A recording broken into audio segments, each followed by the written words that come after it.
Prva, a sigurno i najvažnija stvar koju sam promenila kad sam saznala da imam insulinsku rezistenciju, bio je spisak za kupovinu.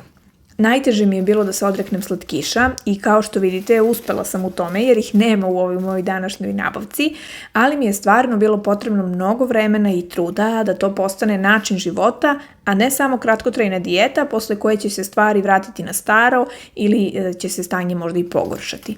Danas kod kuće uvek imam jaja, sir, orašaste plodove i puno voća.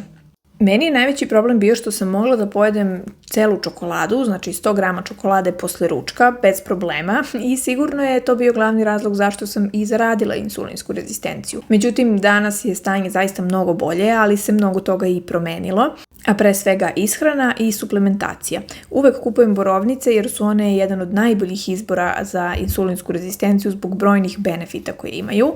I često me pitate da li jedem slatko. Naravno, posebno u periodu PMS-a ja ne mogu da odolim slatkišima jer ih zaista volim, ali se trudim da to izbalansiram sa ostalim namirnicama koje pojedem u toku dana i naravno samo kontrola je najvažnija jer ja danas ne jedem 100 grama čokolade dnevno, nego uspevam da se zadržim na jednoj ili 2 štanglice, ali sve je to moguće uz zaista pravilnu ishranu i naravno samokontrolu. A ako želite da vidite koje sam sve recepte pripremala od ovih namirnica, obavezno lajkujte ovaj video i zapratite Kutak ukusa.